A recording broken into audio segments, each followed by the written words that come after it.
Kolesterol tinggi, pencegahan serta rawatan umum. Pada video yang lepas, kita telah mengetahui tentang jenis-jenis kolesterol, prevalens serta kesan akibat kolesterol yang tinggi. Kolesterol yang tinggi dalam badan memang tidak dinafikan merupakan sebuah masalah yang serius dalam masyarakat negara kita kerana Malaysia merupakan kayangan makanan.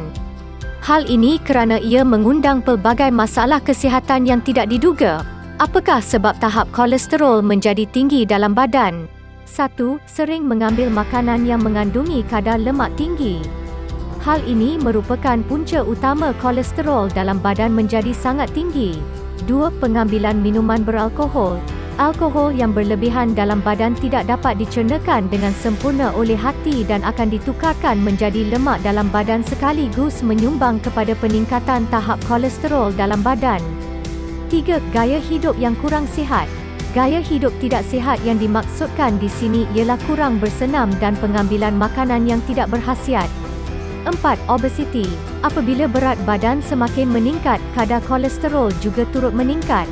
Kolesterol yang berlebihan akan mendap pada arteri serta organ dalaman sekaligus menyebabkan pelbagai gejala penyakit seperti masalah hati, sakit jantung dan lain-lain. 5. Mengamalkan kehidupan yang sedentari. Keadaan ini sering dilihat pada pekerja pejabat yang tidak banyak melakukan pergerakan dan hanya melakukan kerja dalam keadaan duduk di kerusi sahaja sepanjang hari. Golongan ini juga tidak mempunyai masa untuk bersenam kerana waktu bekerja sehingga lewat. Cara menurunkan kolesterol. Paras kolesterol biasanya dipengaruhi oleh gaya hidup. Langkah pertama untuk membaiki paras kolesterol anda adalah melalui perubahan gaya hidup. Ini termasuk mengurangkan pemakanan yang tidak sihat, berhenti mengambil minuman beralkohol, melakukan aktiviti senaman dengan lebih kerap, disiplin dalam mengambil ubat yang diberi oleh doktor. Gaya hidup yang sihat boleh merendahkan kolesterol lipoprotein berketumpatan rendah low density lipoprotein LDL sebanyak 20 hingga 30%, seterusnya mengurangkan risiko seperti strok serta serangan jantung. Jenis makanan yang mengandungi kolesterol yang rendah dan sesuai dimakan. Makanan berserat tinggi yang mengandungi kadar kolesterol yang rendah sangat sesuai bagi golongan yang mengamalkan gaya hidup sihat. Antara makanannya ialah oats atau bijirin gandum, buah-buahan, makanan yang mengandungi serat yang tinggi. Siapa yang harus menjalani ujian kolesterol?